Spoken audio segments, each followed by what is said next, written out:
السلام علیکم طلبہ و طالبات۔ یہ پرچہ ہے 20ویں صدی میں ناول اور ناولٹ کا ارتقاء، اور کورس کوڈ ہے URD 306 BS اردو۔ آج ہم بات کر رہے ہیں، ناول ہے جب آنکھیں آہن پوش ہوئیں۔ اس کے حوالے سے اس کے فنی اور فکری محاسن پر بات ہوگی۔ ناولٹ انگریزی نویلا، مختصر یا چھوٹا ناول، معتدل طوالت پر مبنی ناول، ایسی نثری تحریر جو ناول سے چھوٹی اور افسانے سے بڑی ہوتی ہے، اسے چھوٹا ناول یا طویل افسانہ بھی کہا جاتا ہے۔ سید وضاحت حسین رضوی فرماتے ہیں، ناولٹ زندگی یا سماج کے کسی اہم مسئلہ اور اس کے خاص پہلوؤں کا مختصر جائزہ لیتا ہے، جس کی اپنی الگ تنظیم ہوا کرتی ہے، جو ناول سے قدرے مختصر مگر طویل افسانے سے زیادہ طویل اور تفصیلی ہوتا ہے۔ ناولٹ جب آنکھیں آہن پوش ہوئیں عزیز نے تیموری تاریخ پر ناول لکھا۔ ایک تاریخی ناول ہے۔ یہ ایک تاریخی عہد کو اس کے پورے شعور کے ساتھ پیش کرتا ہے۔ اس میں جو اہم خصوصیات ہیں، ایک تو اس کے اندر ایک تاریخی پس منظر کو واضح کیا گیا ہے۔ دوسری اہم بات اس کی اسلوب ہے، جذبات نگاری، کردار نگاری اور پھر مکالمہ۔ سب سے پہلے ہم بات کریں گے تہذیبی اور تاریخی پس منظر کی۔ امیر تیمور کا دوسرا ناولٹ جب آنکھیں آہن پوش ہوئیں، اس کی محبوب بیوی اولجائی کی وفات کے بعد کے واقعات پر مبنی ہے۔ اس کے ذریعے اس میں قبائلی تہذیب کی تفصیلات آئی ہیں۔ ناولٹ میں تاریخی تناظر کی بھی بات کی گئی ہے، جو امیر تیمور کی بچپن کی محرومی اور ناکامیوں سے عبارت تھا، جنہوں نے تیمور کی شخصیت میں تلخی بھر دی تھی۔ اس ناولٹ سے یہ بھی واضح ہوتا ہے کہ امیر تیمور براہ راست چنگیزی نسل سے تعلق نہیں رکھتا، بلکہ وہ اولجائی سے شادی کے باعث چنگیزی نسل کا حصہ بن گیا تھا۔ اولجائی کا بھائی سلطان حسین، جو کبھی اس وفادار پر اعتماد کیا کرتا تھا، اب گرفتار ہو کر تیمور کے قبضے میں ہے۔ تیمور کے مرشد اور روحانی رہنما قاضی زین الدین سلطان حسین جاں بخشی کے حق میں ہے، لیکن امیر تیمور اس کے ایک دشمن قیدی کی جان بخشی کے لیے تیار ہیں۔ ڈاکٹر علی احمد فاطمی کہتے ہیں کہ اس میں ذرا بھی شک نہیں کہ تاریخی ناول وہی سب سے اچھا اور کامیاب سمجھا جائے گا جو خوبصورتی کے ساتھ تاریخی ماحول کو پیش کرے۔ وہ جس دور کی منظر کشی کرے وہ آنکھوں میں اتر آئے۔ اس کے لیے ضروری نہیں کہ وہ پورے تاریخی واقعات کو پوری سچائی کے ساتھ پیش کرے، پھر وہ تاریخ ہو جائے گا۔ اس ناولٹ کا تاریخی تناظر یہ ہے، جب آنکھیں آہن پوش ہوئیں تیمور کے تصورات کا ایسا گرداب ہے کہ جس میں اس کی شخصیت لہجہ بلہجہ ڈوبتی اور ابھرتی ہوئی نظر آتی ہے۔ دربدری اور سہران وردی کا عذاب ختم ہو چکا ہے، اب وہ عظمتوں کی دہلیز پر کھڑا ہے۔ اس کا سب سے بڑا دشمن اور دوست بھی شکست کھا کر ایک مجرم کی طرح اس کے سامنے آ چکا ہے۔ اب وقت ہے انصاف کا، جس کے لیے اپنی شخصیت، ذاتیات، سماجی مراتب سے ماورا ہو کر وہ ایسا طرز عمل اختیار کرتا ہے کہ کس طرح عدل مقصود بذات صفت ہو جائے۔ اس میں اسے نہ کسی کا ڈر ہو، نہ خوف نہ سازشوں کا عمل دخل۔ جہاں گردی اور جہاں سوزی تو ایک آسان اور سیدھا عمل ہے، اس کے لیے تو صرف دوسروں کو قتل ہی کرنا پڑتا ہے، لیکن جہاں بانی و جہاں آرائی مطلق قدروں کی حکمرانی کا نام ہے، اور اس کے لیے سب سے پہلے حکمران اپنی خواہشات کا گلا نہیں گھونٹتے۔ اس ناولٹ کے تاریخی تناظر سے یہی واضح ہوتا ہے کہ دوسروں کی زندگیاں اپنی خواہشات پر قربان کر دیتے ہیں۔ تیمور کو جس طرح کے حالات سے گزرنا پڑا، اس ناولٹ میں انہوں نے چنگیز خان کی اولاد چغتائی خاندان کے سردار کی زندگی پیش کی۔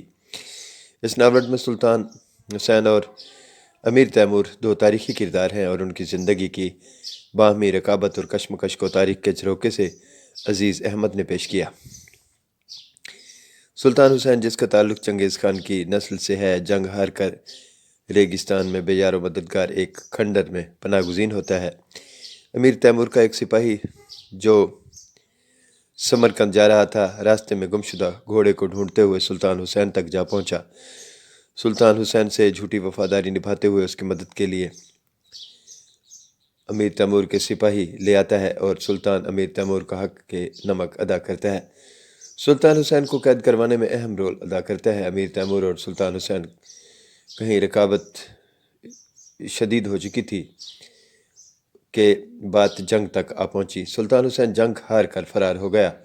اب امیر تیمور کے رحم و کرم پر تھا۔ سلطان حسین اور امیر تیمور کا برادر نسبتی تھا، لیکن اپنے اچھے وقت میں سلطان حسین نے امیر تیمور پر کافی سختی کی تھی۔ یہ بھی کبھی نہیں سوچا تھا یہ اس کی بہن کا شوہر ہے۔ سلطان حسین کو زندگی کی بساط پر جب ہر طرف سے ہائے کار منہ دیکھنا پڑتا ہے، اس نے آخری چال چلی۔ اس نے کہا، مجھے اب سلطنت کی ہوس باقی نہیں رہی، اب صرف ایک استدعا کر رہا ہوں، اور وہ یہ کہ مجھے اجازت ہو کہ میں حج بیت اللہ کا ارادہ کروں۔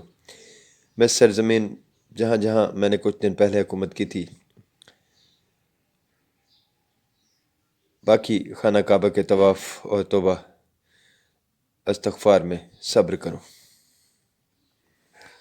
سلطان حسین کی معافی کے لیے قاضی زین الدین امیر تیمور سے نرم رویہ اختیار کرنے کے لیے کہتا ہے۔ امیر تیمور کو یہ خدشہ تھا کہ اگر سلطان حسین کو بخش دیا جائے تو مستقل میں اس سے ہمیشہ خطرے میں نہیں رہوں گا، چنانچہ وہ ایک گہری چال چلتا ہے۔ حاضرین میں سے ایسے شخص کو شامل رکھتا ہے جس کے بھائی کا قتل سلطان حسین نے کروایا تھا۔ امیر تیمور حاضرین سے کہتا ہے کہ میں سلطان حسین کے معاملہ میں انصاف کرنا چاہتا ہوں، یہ تو بیت اللہ کی زیارت کو جانا چاہتے ہیں، اگر کسی کو سلطان حسین سے تکلیف پہنچی ہو تو وہ انصاف مانگ سکتا ہے۔ قاضی زین الدین ایک مرتبہ پھر امیر تیمور سے کہتا ہے کہ وہ منصف نہ بنے، نہ کہ مدعی۔ وہ کہتا ہے، یہ پہلا مقدمہ آپ کا پہلا امتحان ہے، بظاہر سلطان حسین کا حریف اور مدعی، لیکن کیا خسرو کو مدعی بننے کی جرت اس لیے ہوئی کہ اصل مدعی آپ ہیں؟ اے امیر، اگر اس بوڑھے کی زبان کٹوانی ہو تو کٹوا دیں، لیکن جب تک اس زبان میں طاقت گویائی ہے، مجھے یہ کہنے کی اجازت دیں کہ عدل میں سازش کا کوئی مقام نہیں۔ عدل ایک مقصود بذات ہے، اور یہی میری زندگی کے تجربہ کا نچوڑ ہے۔ امیر تیمور زین الدین کی باتیں سن کر مقدمہ کا فیصلہ دوسرے دن تک ملتوی کر دیتا ہے۔ تجربہ کار قاضی ایک مرتبہ پھر امیر تیمور سے مخاطب ہو کر کہتا ہے، جب جسم کو فولاد کا زرہ بختر پہنایا جاتا ہے اور سر پر آہنی خول اوڑھا جاتا ہے، تب بھی آنکھیں کھلی رہتی ہیں، حالانکہ آنکھیں جسم کا سب سے نازک حصہ ہیں، لیکن جب آنکھیں آہن پوش ہو جائیں تو زرہ بختر بیکار ہے، فولادی خول بیکار ہے، تیز ڈھال تلوار بیکار ہے۔ عدل میں اتنا ہی خطرہ ہے جتنا آنکھیں کھلی رکھنے میں، لیکن آنکھیں آہن پوش ہونے میں زیادہ خطرہ ہے۔ اور رات میں امیر تیمور اپنے خیمہ میں لیٹے لیٹے ماضی کے جھروکے میں چلا جاتا ہے اور زندگی کے اوراق پلٹتا جاتا ہے۔ عزیز احمد نے شعور کی روح کی ٹیکنیک استعمال کرتے ہوئے امیر تیمور کی یادوں کے سہارے ماضی کے حالات کو پیش کیا ہے۔ عزیز احمد نے اپنے ناول جب آنکھیں آہن پوش ہوئی میں امیر تیمور کی زندگی کا مطالعہ ایک فاتح یا حکمران کے بجائے ایک انسان کی حیثیت سے کیا ہے، اور دکھایا ہے کہ بچپن اور جوانیوں کی محرومیوں نے اس کی سیرت اور مزاج کو کتنا مسخ کر دیا ہے۔ امیر تیمور اس ناولٹ میں صرف انسان ہی نہیں بلکہ ایک چالاک انسان کی حیثیت سے پیش ہوا ہے، اور اپنے دشمن کو راستے سے ہٹانے میں جنگی فراست کا بھی ثبوت دیا ہے۔ عزیز احمد نے اس تاریخی ناولٹ میں تہذیب کے منفی اور مثبت رخ کو پیش کیا۔ تہذیبی تناظر میں اس طرح اسے دیکھا جا سکتا ہے کہ جنگیں، لوٹ مار، عورتوں کی عصمت دری اور دوسروں کے ذخائر پر قبضہ کرنا تک قبائلی تہذیب کی بنیاد تھی۔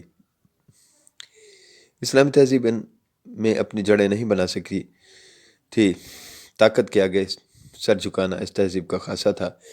یہ تہذیب بیک وقت اپنی معنی اور مثبت قدروں کے ساتھ موجود تھی، منفی اور مثبت قدروں کے ساتھ موجود تھی، جسے عزیز احمد نے اپنے ناولٹ میں ہمیشہ کے لیے محفوظ کر دیا۔ عزیز احمد کی تاریخ سے دلچسپی اور گہرا تاریخی شعور اس ناولٹ سے جھلکتا ہے۔ اسلوب کی بات کریں تو عزیز احمد نے اپنے اس ناول میں، جو کہ مختصر ناول ہے، ناولٹ میں بیانیہ اسلوب اختیار کیا ہے۔ وہ واقعات، جذبات اور نفسیاتی کیفیتوں کو ان کے حقیقی رنگ میں بیان کرتے جاتے ہیں۔ حیدرآباد سے تعلق ہونے کے باوجود ان کی زبان میں دکنی زبان کا اثر زیادہ ہے۔ چند ایک کرداروں کی زبان دکنی بول چال میں پیش کی گئی ہے۔ عزیز احمد نے اپنے ناولوں میں مواد کی پیشکش کے لیے خطوط، ڈائری، اشعار، واحد متکلم اور دوسرے طریقوں کو بھی اپنایا ہے۔ ڈاکٹر سلیمان اطہر جاوید کہتے ہیں، ان کے ہاں نہ زبان و بیان میں جھول ملتا ہے، بجز اظہار کی بات بھی نہیں کہی جا سکتی۔ وہ الفاظ کے انتخاب میں بے حد محتاط ہیں، ان کا انداز تحریر رواں ہے۔ ان خیالات میں عزیز احمد نے اپنی علمی قابلیت اور زندگی کے تجربات کو سمو دیا ہے۔ ہم جس دنیا میں رہتے ہیں وہ کذب و دروغ اور مصلحت کی تاریک تہوں میں چھپی ہوئی ہے۔ سچائی ہر قدم پر تلاش کی جاتی ہے، مگر ٹھوکریں کھانا پڑتی ہیں۔ اس طرح کی بہت سی سبق آموز باتیں تجربات کے ساتھ عزیز احمد کے اسلوب میں جان ڈال دیتی ہیں۔ عزیز احمد نے اپنی ناولٹ نگاری میں جگہ جگہ تخیل کے اصول کو برتا ہے، اور بعض جگہ پر انہوں نے شعور کی رو کی ٹیکنیک کو استعمال کیا ہے۔ احسن فاروقی لکھتے ہیں کہ عزیز احمد کا ٹیکنیک پر قابو قابل داد ہے۔ ان کے مطالعہ اور علم نے اس معاملے میں ان کی پوری مدد کی ہے، اور اردو ناولٹس کا معیار اس طریقے سے بلند ہوا ہے۔ اگر جذبات نگاری کی طرف آئیں تو عزیز احمد کے ناولٹ میں جذبات نگاری کے اعلیٰ نمونے ملتے ہیں۔ کوئی ناول نگار سچے اور حقیقی جذبات کے اظہار اس وقت تک نہیں کر سکتا جب تک وہ خود کرداروں کے خوشی اور غم میں ڈوب نہ جائے۔ عزیز احمد نے خوشی اور غم دونوں طرح کے جذبات کی پیشکش میں فنکاری کا اظہار کیا ہے۔ انہوں نے خاص طور پر مظلوم عورتوں کے دکھ بھرے جذبات کو اس خوبی سے پیش کیا ہے کہ قاری متاثر ہوئے بغیر نہیں رہ پاتا۔ اس ناولٹ میں جب عزیز احمد نے سلطان حسین کے جذبات کو پیش کیا ہے تو اس کا رنگ کچھ یوں ہے۔ ایک اقتباس پیش کرتا ہوں۔ مجھے اب سلطنت کی ہوس باقی نہیں رہی، میں صرف ایک استدعا کرتا ہوں کہ مجھے اجازت ہو کہ میں خانہ کعبہ کا طواف کر سکوں، جہاں جہاں میں نے کچھ دن پہلے حکومت کی تھی، وہاں اپنا خانہ کعبہ کے طواف اور توبہ اور استغفار میں صبر کروں۔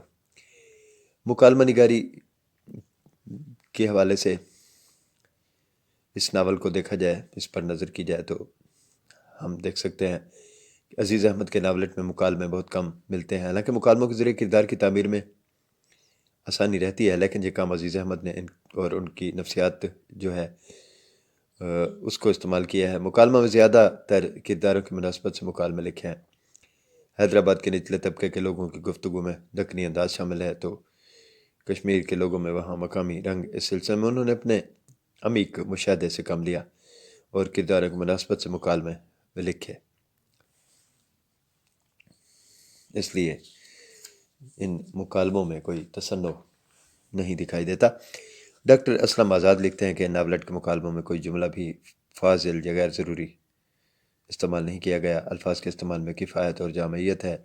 جملے بے باک تو ہوتے ہیں مگر جچے تلے، ان کے ذریعے کردار کی ذہنی کیفیات تک پہنچنا سہل ہو جاتا ہے۔ مکالموں کے ذریعے وہ تنقید بھی کرتے جاتے ہیں اور اپنے نقطہ نظر کو محتاط انداز میں وضاحت کے ساتھ بیان بھی کرتے ہیں۔ کردار نگاری پر نظر کریں تو عزیز احمد نے ناولٹ میں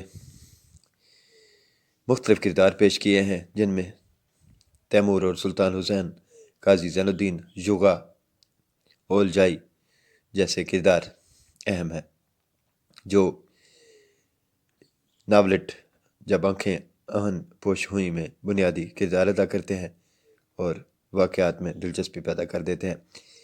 تیمور کا کردار دیکھیں تو امیر تیمور کا کردار ناولٹ میں اہم مقام رکھتا ہے۔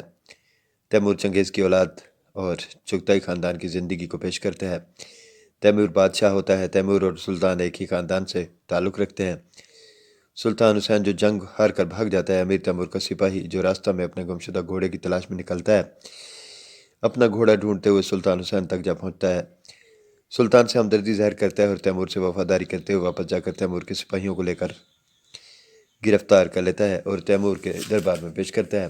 امیر تیمور سلطان سے اپنی ہار کا بدلہ لینا چاہتا ہے، سلطان کو قید کر لیتا ہے۔ سلطان کی معافی کے لیے قاضی زین الدین امیر تیمور سے نرم رویہ اختیار کرنے کے لیے کہتا ہے۔ امیر تیمور کو یہ خدشہ تھا کہ اگر سلطان حسین کو بخش دیا جائے تو مستقبل میں اس سے ہمیشہ خطرہ رہے گا۔ امیر تیمور ایک چال چلتا ہے، حاضرین میں سے ایک ایسے شخص کو ساتھ شامل کرتا ہے جس کے بھائی کا قتل سلطان حسین نے کروایا تھا۔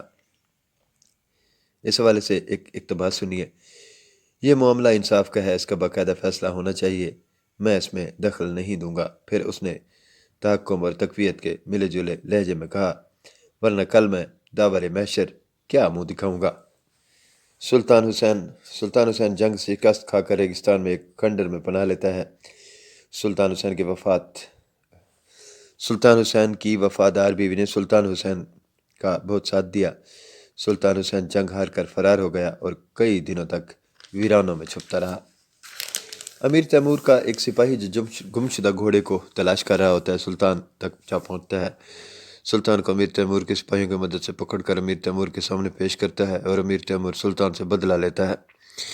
قاضی زین الدین کا کردار دیکھیں تو قاضی زین الدین ایک قاضی کے طور پر ناولٹ میں اہم ہو کر ابھرتا ہے۔ قاضی زین الدین امیر تیمور سے سلطان سے نرم رویہ اختیار کرنے کو کہتا ہے۔ قاضی کہتا ہے، اے پیروں کے پیر، امیروں کے امیر، اے سرداروں کے سردار، جس داور محشر کا نام تو نے لیا وہ عادل ہے۔ میں نے مانا کہ وہ رحیم بھی ہے اور قہار بھی، وہ سب کچھ ہے مگر مدعی نہیں، اور اگر قاضی بھی ہو تو انصاف کیا خاک کر سکے گا، وہ کسی فریق کا فریق نہیں ہے۔ یوگا کا کردار دیکھیں تو ایک تیمور کا خاص آدمی تھا جو اپنے گھوڑے کی تلاش میں سلطان حسین تک جا پہنچا تھا۔ یوگا اس کا نام تھا۔ سلطان حسین نے جھوٹی وفاداری نبھاتے ہوئے اس کی مدد کے بہانے امیر تیمور کے سپاہی وہاں پہنچائے اور سلطان کو قید کیا۔ سلطان نے دغاباز سپاہی کا منہ بند رکھنے کے لیے ایک قیمتی ہار بھی اسے تحفے میں دیا، لیکن ڈوبتے چاند کے مقابل چڑھتے سورج کے ساتھ دینے کی غرض سے وہ سپاہی امیر تیمور کا حق الحق ادا کرتا ہے، اور اس نے کیا اور سلطان حسین کو قید کروا دیا۔ سلطان سے یوگا اس انداز سے مخاطب ہوا۔ اقتباس ہے کہ خداوند میں مغل ہوں اور آپ مغل سلطان ہیں، آپ کی رگوں میں خان اعظم چنگیز خان اور اہل خان کا لہو ہے، پاس آئے چنگیزی نے مجھے آپ کی اطاعت کا حکم دیا ہے۔ تو اس کے ساتھ ہی یہ ایک موضوع فکری اور فنی جائزے کے ساتھ مکمل ہوا۔ جب آنکھیں آہن پوش ہوئیں، یہ ناول تھا، اور اب اس کے حوالہ جات ہیں جہاں سے مدد لی گئی۔ یہ ساری گفتگو جو ہوئی ہے، پہلا والا تھا، اس میں جو استعمال ہوا وہ تھا محمد اسلم فاروقی ڈاکٹر عزیز احمد کی ناول نگاری کا تنقیدی مطالعہ، روشان پبلشرز ہیں، دلی، 2015، صفحہ 138، اور اسی کتاب کا ہی 137 صفحہ۔